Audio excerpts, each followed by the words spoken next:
Hello students, इस video में हम matter in our surrounding chapter के जो पेंडिंग टॉपिक्स हैं उनको कंप्लीट करेंगे। तो चलिए इसे स्टार्ट करते हैं फ्रीजिंग प्रोसेस से। फ्रीजिंग सिंपली प्रोसेस सभी को पता है। फ्रीजिंग में क्या होता है, किसी लिक्विड को सॉलिड में कन्वर्ट किया जाता है एट इट्स फ्रीजिंग पॉइंट। तो सिंपली इसकी सिंपल डेफिनेशन है, इसको लर्न करते हैं। The process in which any liquid, आप लिख सकते हो the process in which liquid convert into solid. देखो यहाँ तक तो सभी को बात पता है, आगे भी ऐड करना है हम। At its freezing point is called freezing. तो फ्रीजिंग प्रोसेस क्या है, सिंपली जिसमें हम किसी लिक्विड को सॉलिड में कन्वर्ट करेंगे एट इट्स फ्रीजिंग पॉइंट, तो उस प्रोसेस को फ्रीजिंग प्रोसेस बोलेंगे। अब हमारी नेक्स्ट एग्जांपल है मेल्टिंग। अब मेल्टिंग क्या है, it is just the reverse of freezing. Freezing में लिक्विड को सॉलिड में कन्वर्ट करते हैं, मेल्टिंग में सॉलिड को लिक्विड में कन्वर्ट करेंगे। The process in which solid convert into liquid at its melting point. तो इसमें भी ये कंसेप्ट इम्पोर्टेंट है, इस बात को अच्छे से ध्यान रखना कि मेल्टिंग में क्या होता है। ये तो सभी को पता है, सॉलिड लिक्विड में कन्वर्ट होगा, पर किस टेम्परेचर पे, eight its melting point. Melting point पे ही सॉलिड लिक्विड में कन्वर्ट होना चाहिए, मेल्टिंग पॉइंट के हाई टेम्परेचर पे नहीं होना चाहिए। अगर कोई लिक्विड अपने मेल्टिंग पॉइंट पे ही लिक्विड में कन्वर्ट हो रहा है सॉलिड से, तो इस प्रोसेस को हम मेल्टिंग बोल सकते हैं। अब एक नेक्स्ट कंसेप्ट है जो कि बहुत ही कम बच्चों को पता होता है, इस कंसेप्ट को लर्न करना है हमें। फॉर ए लिक्विड की जगह हम लिख सकते हैं फॉर एनी लिक्विड। अगर किसी एक लिक्विड की बात कर रहे हैं, सपोज करो हम मोस्टली टॉकिंग अबाउट वाटर, अगर वाटर के बारे में हम बात करें तो वाटर का फ्रीजिंग पॉइंट सभी को पता है कि वाटर किस टेम्परेचर पे फ्रीज होता है। हम सभी को पता है 0 डिग्री सेल्सियस पे जाके वाटर क्या हो जाएगा, फ्रीज हो जाएगा, लिक्विड वाटर सॉलिड में कन्वर्ट हो जाएगा। अब मैंने यहाँ पे क्या लिखा है, freezing point equal to melting point. किसी भी लिक्विड का जो फ्रीजिंग पॉइंट होता है मेल्टिंग पॉइंट के इक्वल ही होता है। अब कुछ बच्चे इस कंसेप्ट में कंफ्यूज होंगे क्योंकि फ्रीजिंग और मेल्टिंग तो अलग अलग प्रोसेस है और कम्प्लीटली रिवर्स हैं एक दूसरे का। तो इसको कैसे हम समझें, तो इसको समझने के लिए हम सिंपली कंसीडर करेंगे यहाँ पर आइस। सपोज करो ये है हमारे पास किसी बीकर में 1 पीस ऑफ आइस। जब हम आइस को रूम टेम्परेचर पे रखेंगे तो इस आइस का क्या होगा, ये आइस धीरे धीरे मेल्ट करना स्टार्ट करेगा और मेल्ट होके कुछ वाटर फॉर्म हो जाएगा। अब हमको सभी को पता है ये आइस मेल्ट कब होगा, जब मेल्ट होना स्टार्ट करेगा। मेल्टिंग के लिए इसे क्या चाहिए, एक एक्स्ट्रा हीट चाहिए। अगर एक्स्ट्रा हीट चाहिए, वो एक्स्ट्रा हीट क्या करेगी, इसका टेम्परेचर इंक्रीज़ करने की कोशिश करेगी। बट वो एक्स्ट्रा हीट है जो इस पूरे सिस्टम का, जिसमें क्या हो रहा है, हमारा मेल्टिंग का प्रोसेस हो रहा है, इस आइस और इस वाटर का, वो एक्स्ट्रा हीट का टेम्परेचर इंक्रीज़ नहीं कर पाएगी। क्यों नहीं इंक्रीज़ करेगी, ये हम आगे एक कंसेप्ट पढ़ेंगे लेटेंट हीट ऑफ फ्यूज़न, उसमें हम इसको कवर करेंगे। ये एक्स्ट्रा हीट इसका अगर टेम्परेचर नहीं इंक्रीज़ करेगी, इसका टेम्परेचर सिंपली मेंटेन रहेगा एट 0 डिग्री सेल्सियस। तो अब ये आइस 0 डिग्री सेल्सियस पर ही मेल्ट कर रही है, तो किसी भी लिक्विड का मेल्टिंग पॉइंट और फ्रीजिंग पॉइंट सेम बोल सकते हैं।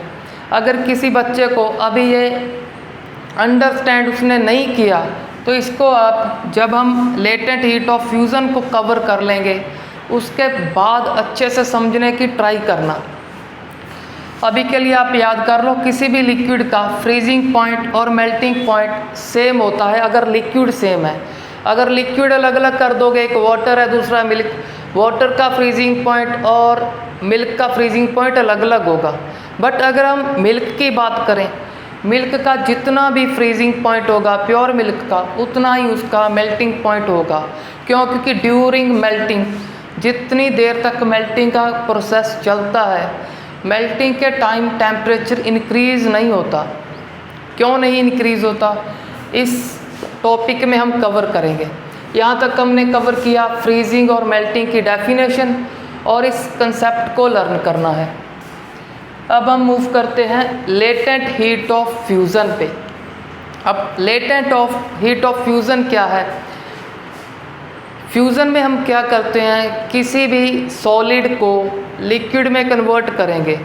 जब भी ये वर्ड यूज़ हो लेटेंट हीट, तो हम वहाँ पे क्या करते हैं, जिस भी सब्सटेंस पे कोई प्रोसेस लगाते हैं उसके अमाउंट को फिक्स कर देते हैं, उसका वेट फिक्स कर देते हैं, वो कर देते हैं 1 kg। तो सिंपली इसकी डेफिनेशन लर्न करते हैं। The amount of heat required to change 1 kg, 1 kg of any solid लिख सकते हो आप। The amount of heat required to change 1 kg of solid into liquid. हमें हीट की अमाउंट चाहिए किसी सॉलिड को लिक्विड में कन्वर्ट करने के लिए, किस टेम्परेचर पे, ये इम्पोर्टेंट है। वहाँ पे लिखा है eight its melting point. For example water का मेल्टिंग पॉइंट क्या है, 0 डिग्री सेल्सियस। मेल्टिंग और फ्रीजिंग सेम है, फ्रीजिंग हमें पता है, वाटर का 0 डिग्री सेल्सियस होता है। The amount of heat required to change 1 kg of solid into liquid at its melting point. एक बात और ध्यान में रखनी है, and at atmospheric pressure. Atmospheric pressure तो खुद ही अपने आप सभी बॉडी के ऊपर लगता है, हमारे ऊपर भी लग रहा है इस टाइम, क्योंकि एटमॉस्फेरिक प्रेशर नेचर की तरफ से क्रिएट किया गया है। तो at atmospheric pressure is called latent heat of fusion. एक बार और स्टडी करते हैं इस डेफिनेशन को। The amount of heat required to change 1 kg of solid into liquid at its melting point is called latent heat of fusion. अब इसको board पे सिंपल लैंग्वेज में लिख के अंडरस्टैंड करते हैं।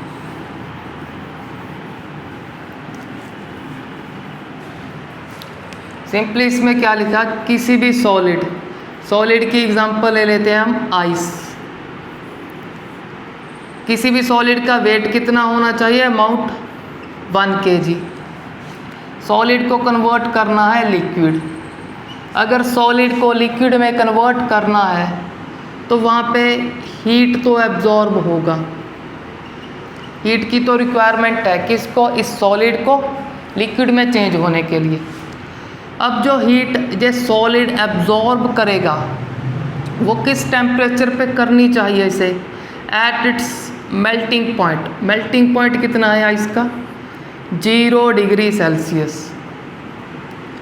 0 डिग्री सेल्सियस, 0 डिग्री सेल्सियस और एटमॉस्फेरिक प्रेशर पे जितना हीट का अमाउंट एब्जॉर्ब करेगा ये सॉलिड आइस 1 kg लिक्विड में कन्वर्ट होने के लिए, उस हीट को हम क्या बोलेंगे, लेटेंट हीट ऑफ फ्यूज़न। अब हम बात करते हैं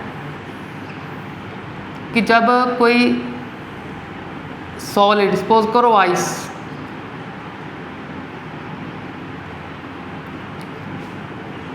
आइस का जब फ्यूज़न होगा, सपोज करो आइस का जब फ्यूज़न और मेल्टिंग होगा, जब आइस मेल्ट करना स्टार्ट करेगा तो इसका साइज़ रिड्यूस होगा। यहाँ पे मैं रिड्यूस कर देता हूँ, इसका साइज़ रिड्यूस होके इसमें क्या फॉर्म होगा, वाटर। अब आइस का टेम्परेचर हमें सभी को पता है 0 डिग्री सेल्सियस होता है, 0 डिग्री सेल्सियस।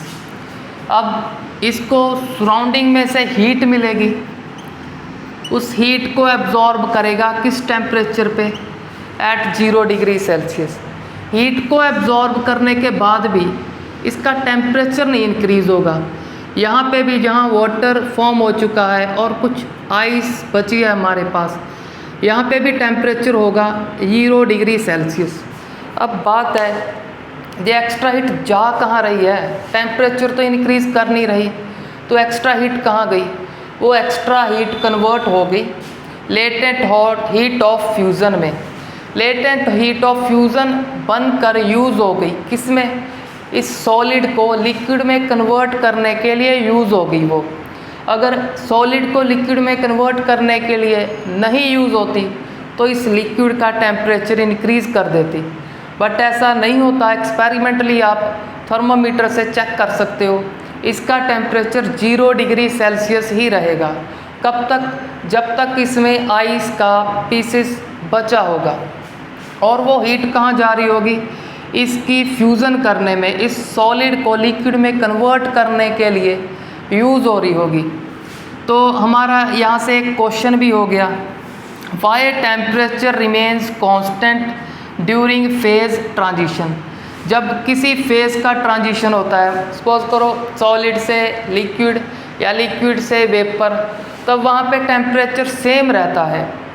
अगर सेम रहता है तो क्यों रहता है? तो इसका सिंपली यहाँ पे तो आंसर चेक कर लिया, ड्यूरिंग फ्यूज़न वो एक्स्ट्रा हीट कहाँ यूज़ हो रही थी? लेटेंट हीट ऑफ फ्यूज़न में यूज़ हो रही थी, तो इसका टेम्परेचर नहीं इंक्रीज़ होगा। अब हमारा एक कंसेप्ट और क्लियर हो गया कि 0 डिग्री पे ही ये आइस मेल्ट हो रहा था, तो इस 0 डिग्री टेम्परेचर को ही हम मेल्टिंग पॉइंट बोल सकते हैं। और जब इसे फ्रीज़र में रखेंगे तो फ्रीज़ भी कब होगा? जब फ्रीज़र में इसे 0 डिग्री सेल्सियस टेम्परेचर मेंटेन रहेगा इसका, तो यही टेम्परेचर इसका फ्रीजिंग पॉइंट है, यही इसका मेल्टिंग पॉइंट है। तो याद रखना किसी भी लिक्विड का फ्रीजिंग और मेल्टिंग पॉइंट सेम होता है।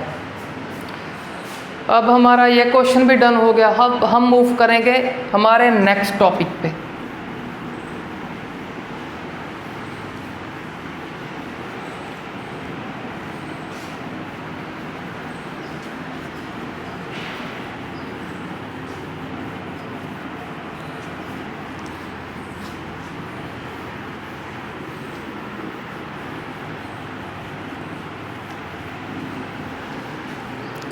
हमारा नेक्स्ट टॉपिक है इम्पोर्टेंट टॉपिक कंडेंसेशन। अब हम स्टडी करेंगे व्हाट इज कंडेंसेशन। कंडेंसेशन कौन सा प्रोसेस है? कंडेंसेशन में क्या होता है? किसी भी गैस को हम लिक्विड में कन्वर्ट करते हैं। कैसे करेंगे? Upon cooling. जब किसी भी गैस को कूल करेंगे, हमें सभी को पता है गैस में क्या होता है, पार्टिकल्स दूर दूर होते हैं। जब इन पार्टिकल को कूल करेंगे, टेम्परेचर लो करेंगे, तो ये पार्टिकल क्लोज आ जाएंगे। गैस में पार्टिकल होते हैं बहुत दूर, जब कूल करेंगे पार्टिकल क्लोज आएंगे। जब क्लोज आ गए तो ये गैस लिक्विड में चेंज हो जाएगी। सिंपली हम इसकी डेफिनेशन लिख सकते हैं, the process in which gas और वेपर, अगर कभी किसी लिक्विड के वेपर फॉर्म हो गए हुए तो उन वेपर को भी हम लिक्विड फॉर्म में चेंज कर सकते हैं। तो हम सिंपली लिख देंगे गैस और vapour. The process in which gas और vapours converted into liquid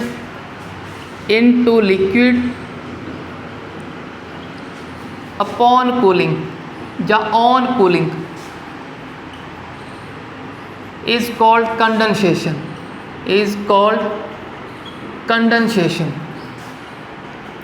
condensation process. जिस प्रोसेस में कोई भी गैस लिक्विड में कन्वर्ट होगी ऑन कूलिंग, तो उस प्रोसेस को हम क्या बोल सकते हैं? उसको सिंपली हम बोल सकते हैं कंडेंसेशन। अब इसका एग्जाम्पल चेक करते हैं कुछ। कंडेंसेशन का एग्जाम्पल है, एक तो विंटर में जो फॉग की फॉर्मेशन होती है वो कैसे होती है? सर्दियों में टेम्परेचर लो होता है तो कूलिंग होती है। कूलिंग से क्या होता है, वाटर वेपर कंडेंस होकर फॉग का फॉर्मेशन कर लेते हैं। नेक्स्ट एग्जांपल, एक natural example, formation of cloud. Formation of cloud, हम सभी को पता है अर्थ से क्या होता है, वाटर की इवेपोरेशन होती है। जब इवेपोरेशन होकर वाटर ऊपर चला जाता है एटमॉस्फेयर में, तो ऊपर का टेम्परेचर क्या होता है, लो टेम्परेचर के कारण वहाँ पे कूलिंग है।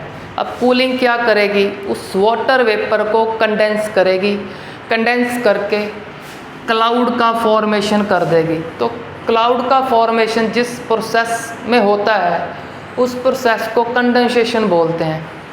लास्ट एग्जांपल है, सपोज करो हमारे पास एक आइस कूल्ड वाटर है, आइस कूल वाटर।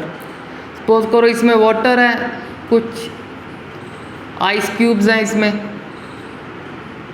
तो इसे बोल देंगे हम आइस कूल वाटर, या सिंपल कोल्ड वाटर बोल सकते हो। अब हमको अक्सर इसके आसपास क्या देखने को मिलता है, जब भी कहीं हमारे पास कोल्ड वाटर या कोल्ड ड्रिंक होता है तो इस बीकर और इस ग्लास के आउटर लेयर में क्या होता है, कुछ ड्रॉपलेट आ जाते हैं, वाटर ड्रॉपलेट। अब ये वाटर ड्रॉपलेट कहाँ से आए, गिलास के बीकर के अंदर में से तो नहीं आएंगे, क्योंकि बीकर में तो कोई पोर नहीं है। अगर पोर्स होते, पोर्स में से वाटर लीक होता, बट गिलास में कोई पोर नहीं है, फिर भी यहाँ पे वाटर ड्रॉपलेट आए हैं। ये कहाँ से आए हैं, ये आए हैं एटमॉस्फेयर में से, क्योंकि एटमॉस्फेयर में कुछ मॉइस्चर होता है। मॉइस्चर मतलब वाटर वेपर होते हैं उसमें। जब बीकर के आस पास के एटमॉस्फेयर में जो वाटर वेपर होंगे उनका क्या होगा, कंडेंसेशन होगा। क्यों, क्योंकि बीकर क्या है, कूल है, ये कूलिंग इफ़ेक्ट दे रहा है किसको, आसपास के मॉइस्चर को, और उस आसपास के मॉइस्चर या वेपर्स को लिक्विड में कन्वर्ट कर देता है, क्योंकि ये कूल है। तो इस लास्ट एग्जांपल को भी हम कंडेंसेशन में कंसीडर कर सकते हैं कि formation of water droplet at the surface of cool beaker या कूल वाटर, कुछ भी बोल सकते हो आप। तो इन 3 एग्जाम्पल से हमारा ये कंडेंसेशन प्रोसेस कंप्लीट हो गया। अब हम मूव करते हैं एक क्वेश्चन के तरफ, एक क्वेश्चन स्टडी करेंगे। अब हम वो क्वेश्चन, एक सिंपल क्वेश्चन है, गिव ए मेथड या suggest a method to liquefy gas, to liquefy gas. तो इसके लिए कोई मेथड सुजेस्ट करना है जिसमें गैस को लिक्विफाई करो। एक तो सिंपल लिख देंगे कंडेंसेशन, कंडेंसेशन को और डिटेल में लिखने के लिए सिंपल बोल लिख देंगे बाय कूलिंग, बाय कूलिंग और by decreasing temperature, by decreasing temperature. क्योंकि जब टेम्परेचर लो करेंगे पार्टिकल क्लोज आएंगे, अगर क्लोज आ गए तो लिक्विड में चेंज हो जाएंगे। दूसरा, by applying high pressure. Next method है by applying high pressure over the gas, high pressure over the gas. Suppose करो हमारे पास इसमें गैसेस हैं, हम क्या करेंगे, गैस को ऐड कर लेंगे किसी ऐसे कंटेनर में जिसके ऊपर एक पिस्टन लगा होगा। अब हम पिस्टन को ऊपर से दबाएंगे विद हाई प्रेशर। वो हाई प्रेशर क्या करेगा, इन पार्टिकल्स को क्लोज कर देगा। जब क्लोज हो जाएंगे तो ये पार्टिकल लिक्विड में कन्वर्ट हो जाएंगे। सिंपली 2 मेथड हैं किसी भी गैस को लिक्विफाई करने के लिए, एक तो कूलिंग, दूसरा प्रेशर अप्लाई कर दो हाई। अगर आप इजीली लिक्विफाई करना चाहते हो किसी गैस को तो आप दोनों अप्लाई कर लो, उसको कूल भी कर लो, थोड़ा प्रेशर भी लगा लो, तो आसानी से गैस लिक्विफाई हो जाएगा। अगर किसी एक प्रोसेस को यूज़ करेंगे तो थोड़ा डिफ़िकल्टी होगा। अब हम मूव करते हैं हमारे नेक्स्ट टॉपिक। नेक्स्ट टॉपिक है सब्लिमेशन।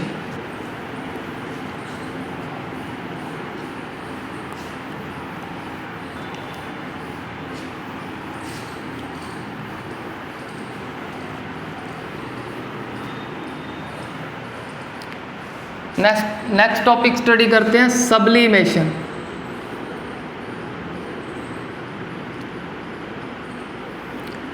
सब्लिमेशन में क्या होता है? सब्लिमेशन में कोई भी सॉलिड डायरेक्टली कन्वर्ट होगा गैसेस में। सिंपली ये तो पता है सॉलिड गैस में कन्वर्ट कैसे होगा, ऑन हीटिंग।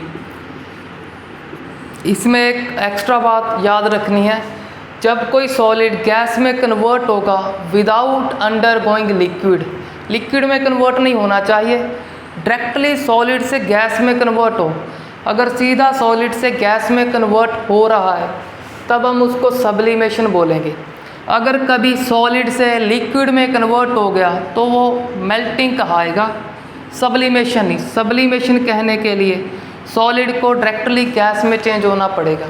तो इसकी सिंपल डेफिनेशन लिखते हैं, द प्रोसेस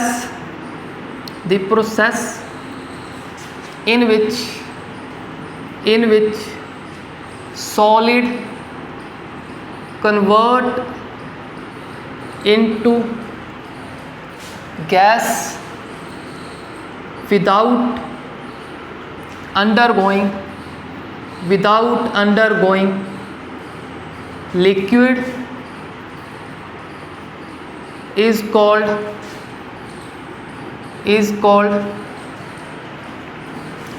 सब्लिमेशन। अब इसकी कुछ एग्जांपल चेक करते हैं जिसमें सॉलिड गैस में कन्वर्ट होगा। इसकी सिंपल एग्जांपल है ड्राई आइस। ड्राई आइस को बोल सकते हो solid carbon dioxide, solid CO2 को ही ड्राई आइस बोलते हैं। तो ये सॉलिड CO2 है, वो सॉलिड से डायरेक्टली गैस में कन्वर्ट होगी, लिक्विड में कन्वर्ट नहीं होगा। तो हम सिंपली बोल सकते हैं सॉलिड CO2 का क्या होता है, सब्लिमेशन होता है, उसका मेल्टिंग नहीं होता। अगर सॉलिड CO2 को हम रूम टेम्परेचर पे रखेंगे, रूम टेम्परेचर पे डायरेक्टली उसका सब्लिमेशन स्टार्ट होगा और वाइट फ्यूम्स निकलेंगे, वो वाइट फ्यूम्स CO2 गैस के होंगे। नेक्स्ट इसका एग्जांपल है नेपथलीन बॉल्स।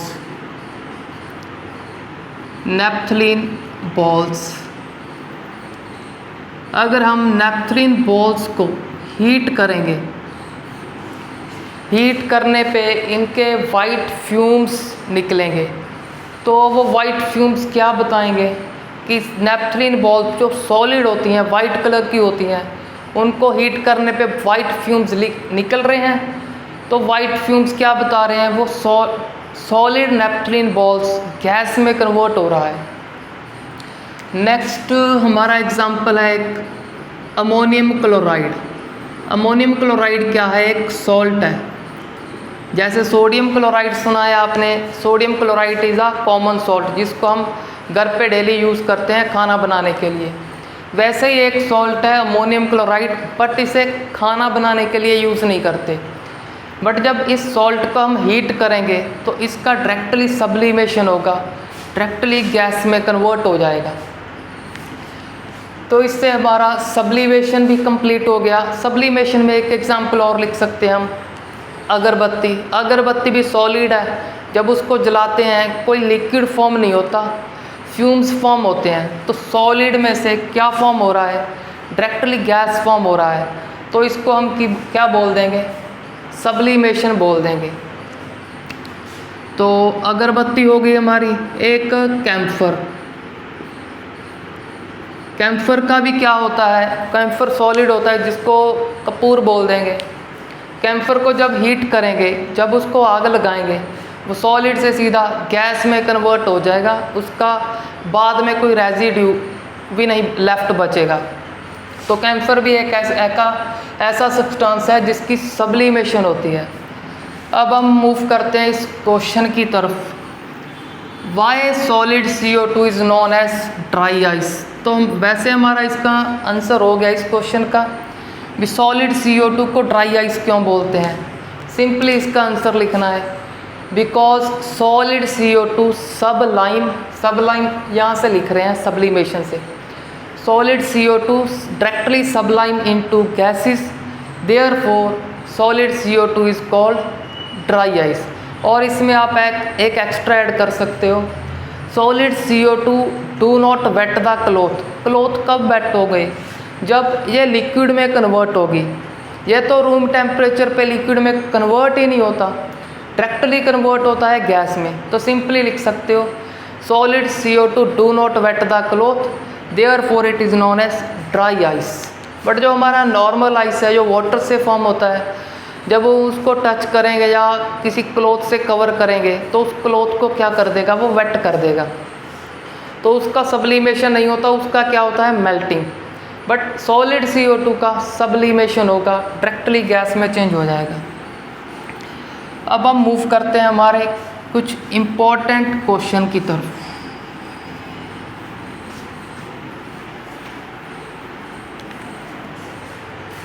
इम्पोर्टेंट क्वेश्चन की तरफ मूव करने से पहले हम एक और कंसेप्ट करते हैं जो सब्लिमेशन का रिवर्स है, वो है डिपोजिशन।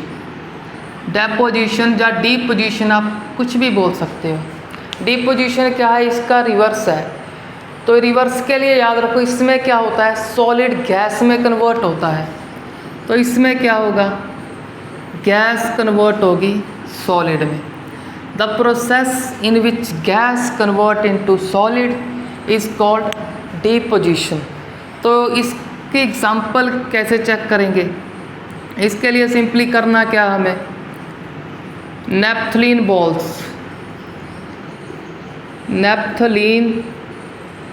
बॉल्स को हीट करना है। जब हीट करेंगे हमें पता है सॉलिड से गैस में कन्वर्ट होगी, इसके फ्यूम्स निकलेंगे, वाइट फ्यूम्स गैस में कन्वर्ट होगी। अब हमने करना क्या है, इन फ्यूम को इवेपोरेट नहीं होने देना, इनको कलेक्ट करना है इसके ऊपर कुछ प्लेस करके। तो हम इसके ऊपर कुछ ऑब्जेक्ट रख देंगे और उस ऑब्जेक्ट को ऊपर से क्लोज कर देंगे। जब क्लोज करेंगे ये फ्यूम्स बाहर नहीं निकलेंगे, ये फ्यूम्स क्या गैस फॉर्म में से यहाँ पे डिपॉजिट होंगे और डिपॉजिट होके सॉलिड में चेंज हो जाएंगे। तो उस प्रोसेस जिसमें जो फ्यूम्स ये गैस सॉलिड में कन्वर्ट होगा, उस प्रोसेस को क्या बोल देंगे, डिपोजिशन बोल देंगे। It is just the reverse of sublimation. तो अब हमारा ये कंसेप्ट भी कवर हो गया। अब हम मूव करेंगे कुछ इम्पोर्टेंट क्वेश्चन पे। फर्स्ट हमारा सबसे सिंपल क्वेश्चन है, why liquid and gases are known as fluid. तो मैं यहाँ पे कंप्लीट क्वेश्चन नहीं लिख रहा, आप अपनी नोटबुक में कंप्लीट क्वेश्चन को राइट करना। एक बार फिर बोल देता हूँ, why liquid and gases are considered as fluid. Liquid और गैस को फ्लूइड क्यों बोलते हैं, तो इसके लिए पहले चेक करते हैं फ्लूइड किसे बोलते हैं। फ्लूइड हम बोलते हैं सिंपली जो फ्लो कर सकता है, जिसके पास टेंडेंसी हो फ्लो करने की। तो हमने फर्स्ट वीडियो में स्टडी किया था, लिक्विड के पास भी टेंडेंसी है फ्लो करने का। कहाँ से कहाँ फ्लो करता है, high level to lower level. Gas high pressure to low pressure flow करता है। तो हम दोनों को फ्लूइड बोल सकते हैं क्योंकि इनके पास फ्लो करैक्टरिस्टिक्स हैं। अब हम चेक करते हैं हमारा नेक्स्ट क्वेश्चन। नेक्स्ट क्वेश्चन है, why ice float on water. Why ice float on water. Ice water के ऊपर फ्लोट क्यों करता है, इस क्वेश्चन को थोड़ा इंक्रीज भी कर सकते हो। इंक्रीज करने के लिए बुक में लिखा होता है, solid have higher density than liquid. Simply लिखते हैं, solid have higher density than liquid. और इसके बाद ये क्वेश्चन ऐड कर देते हैं, we solid have higher density than liquid, then why ice float on water. तो सिंपली इसका आंसर क्या है? इसके आंसर के लिए पहले आपको डेंसिटी का कंसेप्ट आना चाहिए, जो फर्स्ट वीडियो में हमने अच्छे से कवर किया था, और उसका थोड़ा बहुत एक्सप्लेनेशन अब और करते हैं। तो पहले तो हम ये चेक करते हैं कि वाटर कंसीडर कर लेना, हमारे पास 2 बीकर हैं, दोनों बीकर में क्या है, दोनों में सपोज कर लेना वाटर है। अब मेरा एक सिंपल क्वेश्चन है, वाटर में डिप कौन हो जाएगा, डूबेगा कौन, जो हैवी होगा या लाइट? तो बहुत सारे बच्चों का आंसर होगा जो हैवी होगा वो वाटर में क्या हो जाएगा, डूब जाएगा।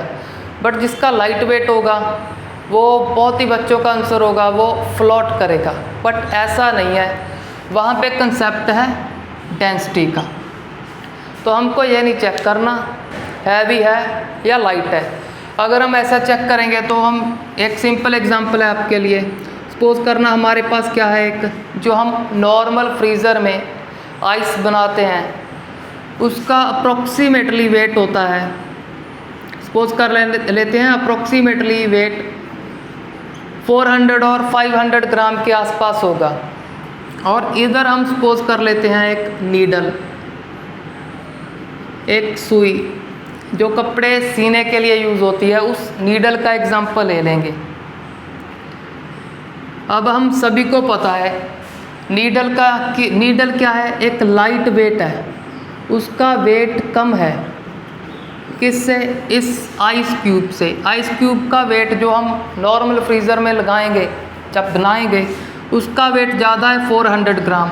नीडल का वेट क्या होगा, अप्रॉक्सीमेटली 3 और 4-5 ग्राम। तो अब जब हम आइस क्यूब को इसमें डालेंगे तो आइस हम सभी को पता है ये फ्लोट करेगा, हैवी होने के कारण भी फ्लोट करेगा। बट ये नीडल लाइट वेट होने के कारण भी यहाँ पे नीचे आ जाएगा। इसको वाटर मत कंसीडर कर लेना, इसको नीडल सपोज कर लेना। हम सभी को पता है, जिसको नहीं पता वो खुद अपने घर पे एक नीडल को वाटर में ऐड करके देख सकता है, नीडल बॉटम पे सेटल हो जाएगा लाइट वेट होने के कारण भी। यहाँ पर ये कंसेप्ट हमें क्या सिखाता है कि यहाँ पर वेट नहीं चेक करना हमने, किसका ज़्यादा है किसका कम, हमने चेक करना है डेंसिटी। जिसका डेंसिटी ज़्यादा होगा वो डूब जाएगा, नीचे से बॉटम पे सेटल हो जाएगा। जिसका डेंसिटी कम होगा उसका वो क्या करेगा, लिक्विड के ऊपर फ्लोट करेगा। इससे हमारे को सिंपल आंसर मिल गया, why ice float on water. तो आइस का डेंसिटी क्या, वाटर से कम होगा। सिंपली इसका आंसर लिखना है हमें, ice have lower density than water. कुछ बच्चे को ये क्वेश्चन कंफ्यूज कर देता है, क्योंकि सभी को पता है आइस क्या है सॉलिड, वाटर क्या है लिक्विड। यहाँ पे लिखा होता है solid have high density than liquid, तो बच्चे जहाँ पर ही कंफ्यूज हो जाते हैं कि सॉलिड के तो क्वेश्चन बोल रहा है हाई डेंसिटी है, यहाँ पे कम कैसे लिखें। इस कम का भी मैं आपको आंसर दूंगा। आंसर के लिए आपको फर्स्ट वीडियो अच्छे से देखना होगा, वहाँ पे एक डेंसिटी का फॉर्मूला है, वहाँ पे जो मैंने कंसेप्ट करवाए हैं उनको लर्न करना होगा आपको, तब यहाँ आपको अच्छे से हम समझ आएगा कि डेंसिटी कम कैसे हुआ। तो सिंपली आइस फ्लोट कर रहा था, उससे हमारे को आइडिया हुआ ice have lower density than water, therefore ice float on water. अब हम चेक करेंगे इसका डेंसिटी कम कैसे हुआ। कम को चेक करने के लिए हमें इसका डायग्राम चेक करना होगा। आप ये चेक करो या ये लर्न करो, आइस का जब वाटर से आइस फॉर्म होगा, वाटर का क्या फॉर्मूला है, H2O। O के साथ दो दो हाइड्रोजन अटैच हैं, बट आइस में क्या होगा, O के साथ साथ दो नहीं चार चार हाइड्रोजन अटैच होंगे।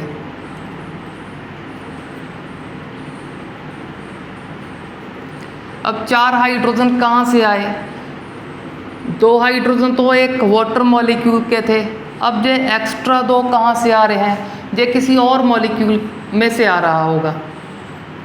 अब हम कंसीडर कर लेते हैं ये H2O था, इस मॉलिक्यूल से ये H आ गया और हाइड्रोजन से अटैच हो गया। जो किसी और मॉलिक्यूल का हाइड्रोजन है उसको मैं डॉटेड से दिखा रहा हूँ, जो इसी मॉलिक्यूल के हाइड्रोजन है उसको डार्क लाइन से, जो किसी और वाटर मॉलिक्यूल का हाइड्रोजन है उसको डॉटेड लाइन से। अब सिमिलरली नेक्स्ट चेक करते हैं। नेक्स्ट वाटर का ऑक्सीजन किससे अटैच होगा, नेक्स्ट 4 मॉलिक्यूल के साथ, 4 हाइड्रोजन एटम के साथ। यहाँ पे हम कुछ एक दो को चेक करते हैं। इस ऑक्सीजन को चेक करो, इस ऑक्सीजन के पास अपने 2 हाइड्रोजन और 2 एक्स्ट्रा हाइड्रोजन कहाँ से आए, वो किसी और वाटर के। एक तो यहाँ चेक कर लो, इसके पास 2 अपने और 2 किसी और हाइड्रोजन के। इसके पास चेक करो 2 अपने हाइड्रोजन है H2O के, 2 हाइड्रोजन किसी और मॉलिक्यूल के आगे। तो इस पे होगा क्या, जब आइस फॉर्म हो रहा होगा तो आइस स्ट्रक्चर में क्या होगा, वेकेंट स्पेस होगा, वेकेंट स्पेस। जिन बच्चों को ये डायग्राम बनाने में डिफ़िकल्टी आ रही है उन्हें सिंपल ये याद करना है कि आइस में क्या होता है, वेकेंट स्पेस होता है। सिर्फ इतना लर्न करना है, डायग्राम को तो आप छोड़ देना अगर आपको नहीं आता। तो अब वेकेंट स्पेस से क्या होगा, वेकेंट स्पेस हमें बताता है वॉल्यूम इंक्रीज़ होगा। जब वॉल्यूम इंक्रीज़ होगा तो हमने फर्स्ट वीडियो में स्टडी किया था, अगर वॉल्यूम इंक्रीज़ होगा तो डेंसिटी क्या होगा, लो हो जाएगा, डिक्रीज़ हो जाएगा, क्योंकि इन्वर्सली का रिलेशन है। अगर डेंसिटी डिक्रीज़ हो गया तो आइस क्या करने लग जाएगा, वाटर के ऊपर फ्लोट करेगा। तो सिंपली हमारे इस क्वेश्चन का आंसर भी हो गया। जो मैं ये स्ट्रक्चर बना रहा हूँ आपके सामने, इस स्ट्रक्चर को बोलते हैं cage like structure. Cage like structure पिंजरे के जैसा स्ट्रक्चर होता है। इस होल वेकेंट स्पेस को ही केज लाइक स्ट्रक्चर बोल रहे हैं। तो सिंपली इसका आंसर में क्या लिखना है आपको, सबसे पहले लिखना है ice have lower density than water due to cage like structure, therefore ice float on water. तो सिंपली ये इसका आंसर हो गया। अब हम मूव करते हैं कुछ नेक्स्ट टॉपिक्स पे।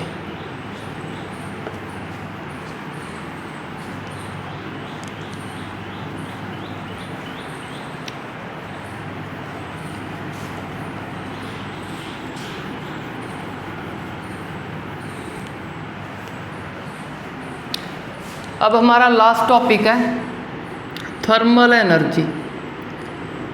थर्मल एनर्जी अब लास्ट टॉपिक है इस चैप्टर का, थर्मल एनर्जी। अब थर्मल एनर्जी क्या है, the energy of an object due to the energy of an object due to the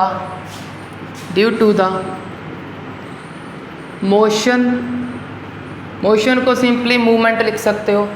the energy of an object due to the motion of its particles is called thermal energy।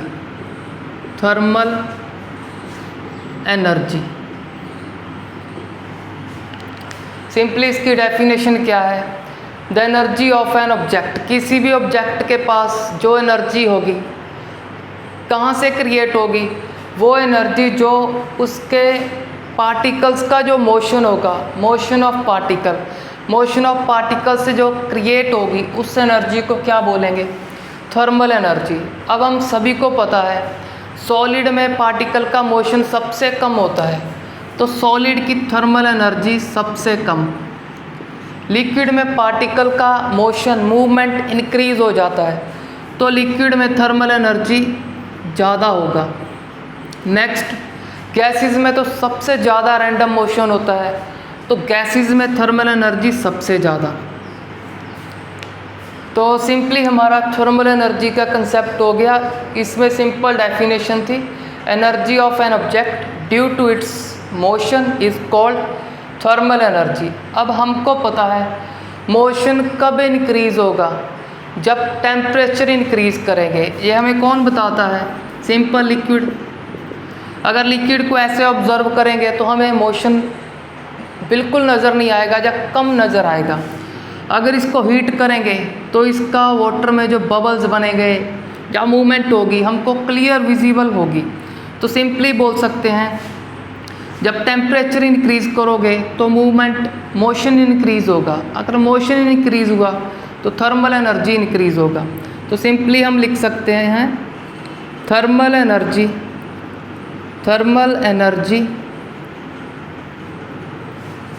increases with increase in temperature,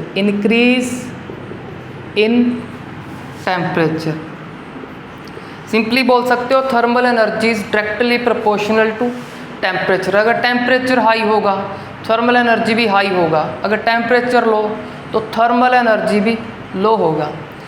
देखो thermal energy की दो definition हो सकती है, एक तो ये mention की मैंने आपके लिए, और ये डेफिनेशन हमें सॉलिड, लिक्विड और गैस का थर्मल एनर्जी का जो ऑर्डर है, इंक्रीजिंग ऑर्डर, वो भी क्लियर कर रही है। इसकी एक डेफिनेशन और है जिससे हमारा ये कंसेप्ट हमें कम क्लियर होता है। अगर आप उस डेफिनेशन को भी लिखना चाहो तो वो भी लिख सकते हो, वो भी करेक्ट है, बट वो इसे नहीं समझाएगी हमें। उस डेफिनेशन में क्या लिखेंगे? The energy due to heat is called thermal energy. किसी भी ऑब्जेक्ट के पास हीट के कारण जो एनर्जी होगी उस एनर्जी को क्या बोलेंगे? Thermal energy. सिंपली अब हमें पता है अगर टेम्परेचर इंक्रीज़ करेंगे तो हीट इंक्रीज़ होगा, जब हीट इंक्रीज़ हो गया तो थर्मल एनर्जी इंक्रीज़ हो जाएगा। आपको जो इजी लगे लिख सकते हो, बट इस डेफिनेशन से जे कंसेप्ट हमारा क्लियर है तो मैं प्रेफर करूँगा आप इस डेफिनेशन को ही याद रखें। और एक thermal energy increase with increase in temperature, why? Because motion increase हो जाएगा। तो इससे हमारा matter in surrounding chapter complete हो गया। आप इस चैप्टर के अच्छे से नोट्स प्रिपेयर करना और अपने एग्ज़ाम के लिए प्रिपरेशन करना। Thanks for watching the video.